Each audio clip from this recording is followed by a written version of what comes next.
पिछले कुछ दिनों से देश में मजहबी माहौल बिगाड़ने की कोशिश जारी है। हैदराबाद में एक बार फिर सर तन से जुदा के नारे लगे हैं। दरअसल तेलंगाना से बीजेपी विधायक टी राजा सिंह के कथित वीडियो को लेकर घमासान मचा हुआ है। टी राजा सिंह पर आरोप है कि उन्होंने एक वीडियो के जरिए पैगंबर मोहम्मद का अपमान किया। आरोप है कि राजा सिंह ने मुस्लिम समुदाय की भावनाओं को आहत किया। इस वीडियो के सामने आने के बाद अब इस पर सियासी घमासान छिड़ गया है। हैदराबाद में कई जगहों पर सर तन से जुदा के नारे लगाए गए। मुस्लिम समुदाय के लोग सड़कों पर उतरे और राजा सिंह के विवादित वीडियो का विरोध किया। हालांकि बीजेपी ने इस मामले को गंभीरता से लिया है। विधायक टी राजा सिंह को कारण बताओ नोटिस भेजा है और पार्टी से सस्पेंड कर दिया है। वहीं पुलिस ने राजा के खिलाफ कई धाराओं में केस दर्ज करते हुए राजा सिंह को गिरफ्तार कर लिया है। बीजेपी विधायक पर पार्टी ने कार्रवाई कर दी। दूसरी तरफ कानून भी अपना काम कर रहा है, लेकिन ओवैसी साहब कहां पीछे रहने वाले। एआईएमआईएम के चीफ असदुद्दीन ओवैसी को बीजेपी और मोदी सरकार पर हमला करने का मौका मिल गया। ओवैसी ने आज प्रेस कॉन्फ्रेंस की और बीजेपी पर फिर आरोप लगा दिया। कहा कि बीजेपी जानबूझकर अपने विधायक से मोहम्मद पैगंबर के खिलाफ बयान दिलवा रही है। इतना ही नहीं, ओवैसी ने आरोप लगाया कि बीजेपी तेलंगाना में दंगा कराना चाहती है। एक बार ओवैसी को सुनिए, फिर आगे की बात बताऊं। भाजपा तेलंगाना में अमन को खराब करना चाहती है।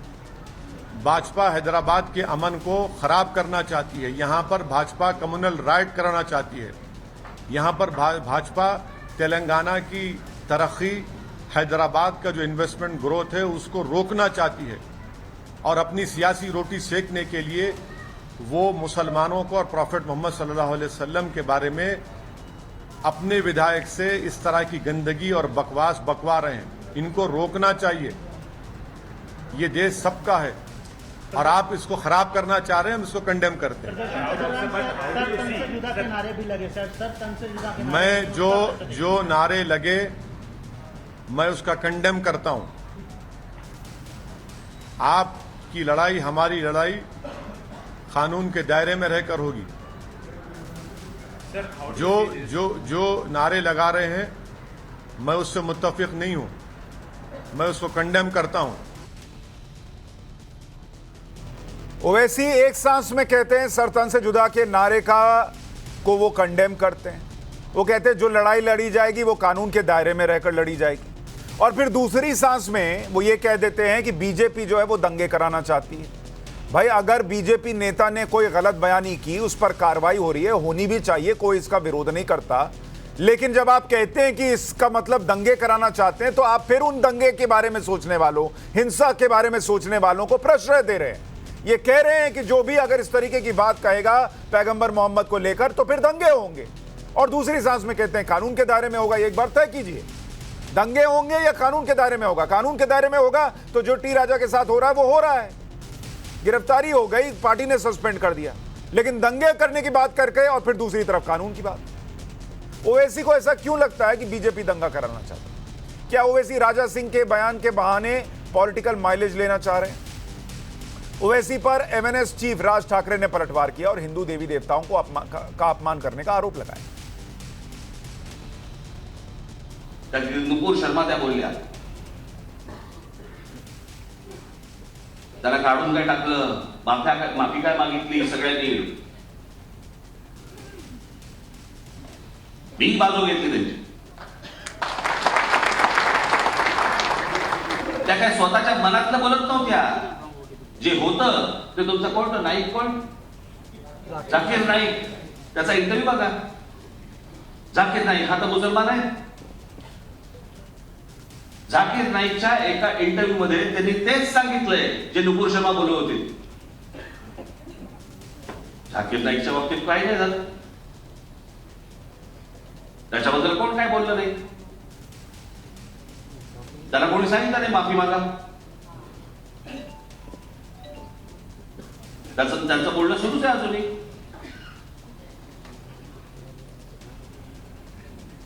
प्रश्न असा आहे, ते दोन भाऊ ते ओवैसी, त्यातला एक जण आमच्या देवतांबद्दल, देवी देवतांबद्दल बोलतो।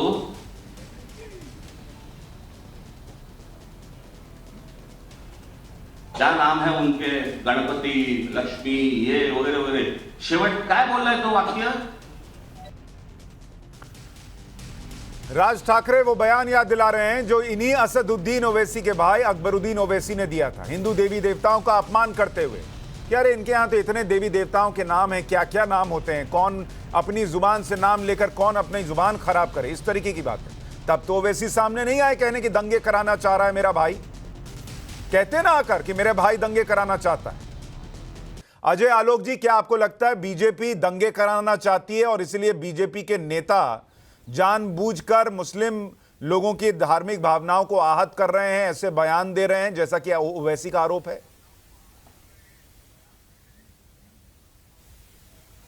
देखिए, ओवैसी तो खैर अपनी राजनीति चमका रहे हैं, वो हमेशा इस तरह से करते आए हैं। लेकिन सच्चाई ये है कि आज टी राजा जिन्होंने पैगंबर साहब पे विवादित टिप्पणी की, वो निहाती निंदनीय है। इसकी कभी भी सराहना या इसका समर्थन कभी किसी कोई नहीं कर सकता है, और खासकर जनप्रतिनिधियों से ऐसी उम्मीद नहीं होती है। लेकिन अब वो किस कंटेक्स्ट में कर रहे थे, अब उन्होंने उसका खंडन किया है। उन्होंने कंटेक्स्ट बताया कि स्टैंड अप कॉमेडियन आए थे, वो जो भी उनका नाम था मुख्तार, वो उन्होंने अपने कॉमेडी शो में भगवान राम माँ सीता का अपमान किया था, ये भी एक विषय है। लेकिन अब मसूरी जी को कौन सस्पेंड करेगा, उनको कौन सजा देगा, ये तमाम इशू हैं। लेकिन जनप्रतिनिधि के बोलने से एक पार्टी का कलर लग जाता है। असदुद्दीन ओवैसी के बोलने से एक सांप्रदायिकता का कलर चढ़ता है। वो चाहते हैं कि इस देश के मुसलमान उनकी सुने, जो कि सुन नहीं रहे। अब ये हैदराबाद में हो गया, जहां उनका हमेशा से समर्थन रहा है 50 साल से, तो अब हैदराबाद प्रयोगशाला की लेबोरेटरी हो गई है। लेकिन बात सिर्फ हैदराबाद की नहीं होती है, इस हैदराबाद से ये आग हर जगह फैलेगी। नहीं, पर सर अजय सर, मेरा इतना कहना है कि एक तरफ सर तन से जुदा के नारे लगे ही जा रहे, खत्म ही नहीं हो रहे, और टी राजा सिंह ने जो कहा उसका समर्थन कोई नहीं कर रहा। कार्रवाई हो गई, अरेस्ट हो गए, पार्टी ने कार्रवाई कर दी। लेकिन जब ओवैसी जैसे लोग आकर कहते हैं कि ये बयान दिलवाकर दंगे करवाने की कोशिश है, तो इसका मतलब आप इनडायरेक्टली कह रहे हैं कि अगर कोई ऐसी बात कहेगा तो मुसलमान कानून के पास जाने की बजाय दंगे करेगा। आप उसके दिमाग में ये दंगा भर रहे हैं, तो सबसे बड़े गुनहगार तो आप हैं। आप एक लाइन में कहते हैं सर तन से जुदा जो है वो एक्सेप्टेबल नहीं है, उसको कंडेम करते हैं, और दूसरी तरफ कहते हैं दंगा होगा।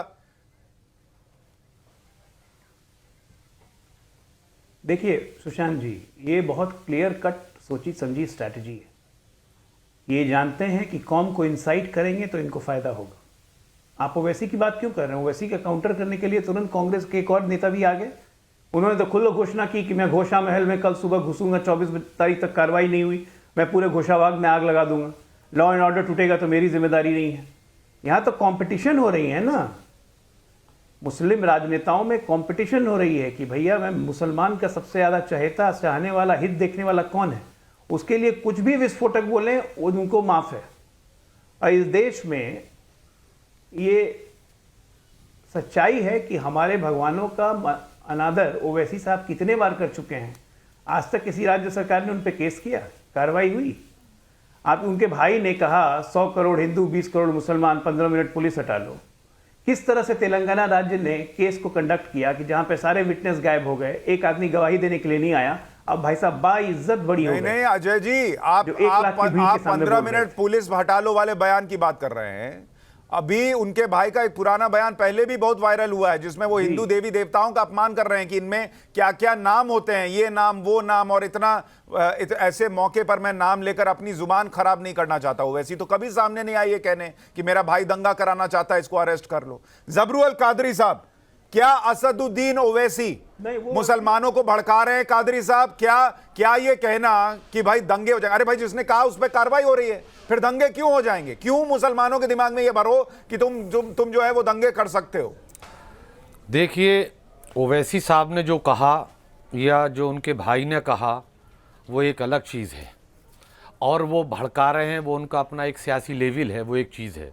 मैं एक बात ये कहता हूँ कि जनाब रसूलुल्लाह सल्लल्लाहु अलैहि वसल्लम की ज़ात के ताल्लुक़ से, या किसी हिंदू देवती देवता या किसी के भी ताल्लुक़ से, किसी भी धर्म का कोई आदमी अगर तुम्हें सियासत चमकाना है तो एक पार्टी दूसरी पार्टी के लिए कहे, या सत्ता वाली पार्टी अपोजिशन वाली को कहे, कोई भी किसी धर्म का भी आदमी किसी धर्म की इज्जतदार शख्सियत के लिए, जो महापुरुषों के भी महापुरुषों, वो किसी हर मज़हब में है, ये अधिकार या ये ताकत उन लोगों को क्यों होती है?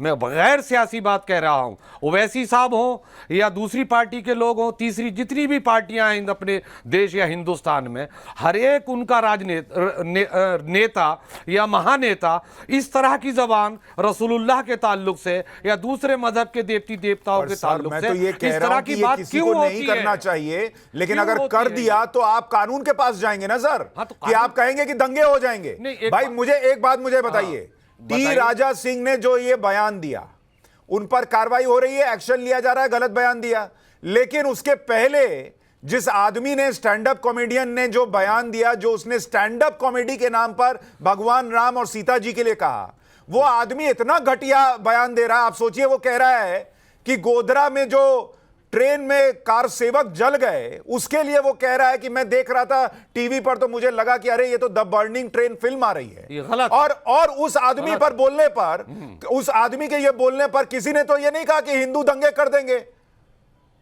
नहीं, देखिए वो गोदरा वाला ये सब पुरानी मसले चीज़ हो गए मेरे भाई। आप भी पुराने 10-20 साल पुराने मसले को, मैं ये सिर्फ ये चीज़ है कि कोई भी धर्म वाला किसी महापुरुष के लिए उसको ये हिम्मत क्यों होती है? तुम्हारा राजनीतिक हिंदुस्तान में करना है अरे तो सर, एक पार्टी मैं कह रहा दूसरे की हूं कि आलोचना करे ना। मुसलमान दंगे कर देगा, ये बोलने की हिम्मत भी क्यों होती है?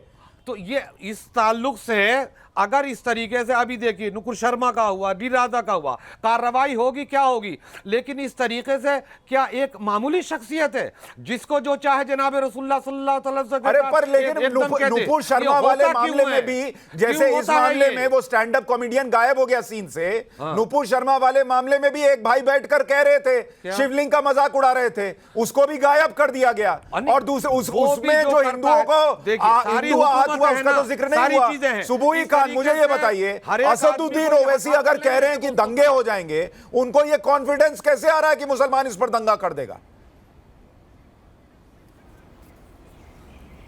जी जी सुशांत जी, मैं पूरी जिम्मेदारी के साथ सभी देशवासियों से एक बात कहना चाहती हूँ कि बहुत दुखद स्थिति है कि भारत में इन विषयों पर डिबेट हो रही है और भारत में आज इस तरह की स्थिति पैदा हो गई है कि हम एक दूसरे पर आरोप प्रत्यारोप लगा रहे हैं और एक दूसरे के आराध्यों को आस्था का अपमान कर रहे हैं। मेरे भारत की खूबसूरती ये है कि अजय आलोक जी कहते हैं कि पैगंबर मोहम्मद सल्लल्लाहु अलैहि वसल्लम का अपमान नहीं होना चाहिए, वो गलत है।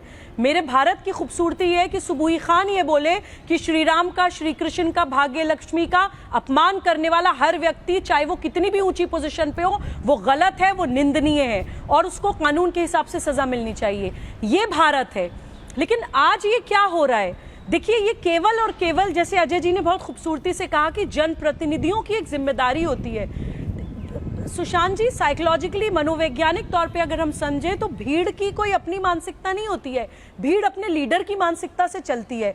वो लीडर्स जो अपने राजनीतिक हित साधने के लिए कहीं जातियों की राजनीति करते हैं, कहीं संप्रदाय की राजनीति करते हैं, भड़काऊ भाषण देते हैं। अब समय आ गया है कि समाज ऐसे लीडर्स को कंप्लीटली कंडेम कर दे, क्योंकि ये भारत की एक लोकतांत्रिक छवि के ऊपर पूरे विश्व में सवाल उठ रहा है।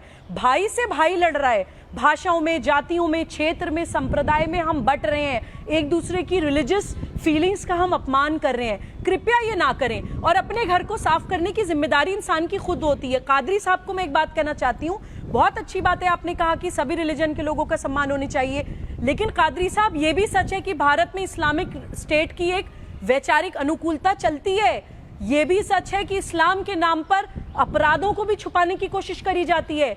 ये भी सच है कि कम्युनल इलेक्टोरेट की राजनीति के लिए असदुद्दीन ओवैसी साहब जैसे लोग आकर और उनके छोटे भाई जैसे लोग आकर भारत की संस्कृति का, हमारे देवी देवताओं का, श्री राम हमारे भी हैं, हम अगर भारत में पैदा हुए, श्री राम, श्री कृष्ण और भारत के सभी अवतार, महापुरुष, गुरु हमारे भी उतने ही हैं जितने किसी दूसरे भारतीय के हैं। तो प्लीज ये समझिए कि हमारी कम्युनिटी में भी जो लोग इस्लामिक स्टेट के रास्ते पर चल रहे हैं या कम्युनल इलेक्टोरेट के रास्ते पर चल रहे हैं,